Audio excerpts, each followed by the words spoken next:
NPCTV news live में आऊं आहियां अब्दुल हफ़ीज़ शेख। जी नाज़रीन, तव्हांखे असां सवेल ॿुधायोसीं त वापारी खां 5 लख रुपया विच शहर मां ॾींहं ॾिठे हिकिड़ी दहशतगर्दी जंहिंखे चइजे उहा थी आहे।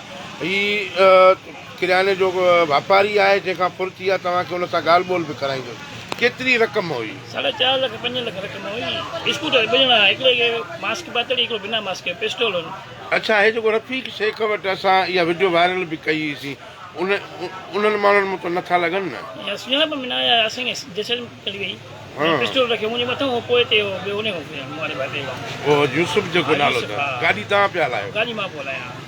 अच्छा, पोइ हुन खां पोइ पुलिस खे इतला ॾिनो अथव? हा, ॾिनो आहे, पर वन फायर कई, काल खणनि कोन पिया। अञा ताईं न पहुता आहिनि। नसीराबाद वारा न पहुता अञा ताईं न पहुता आहिनि। ठीकु आहे जी नाज़रीन, ही वापारी आहे फिदा हुसैन तुनियो, जंहिंखां 5 लख रुपया विच शहर नुनारी मोहल्ले मां फुर थिया आहिनि। अल बि बैंक आहे।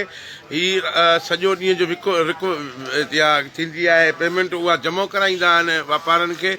उहा ॾियणु वञे पियो जीअं ई त 2 हथियारबंद आहे मोटरसाइकिल ते, जन हथियार ताणे हिननि खे यरगुमाल बणाए ऐं उनखां पोइ हिननि जी 5 लख रुपया रक़म फुर करे फरार थी विया आहिनि। तव्हांखे ॿुधायूं त नसीराबाद पुलिस खे कॉल करण बावजूदि उहा हिन वक़्त ताईं न पहुची सघी आहे। बदमुनी सबबु हितां जा शहरी गैर महफ़ूज़ बणिजी विया आहिनि। NPCTV न्यूज़ ते वरी कंहिं ख़बर सां गॾु हूंदासीं। ॾिसंदा रहो NPCTV न्यूज़ नसीराबाद।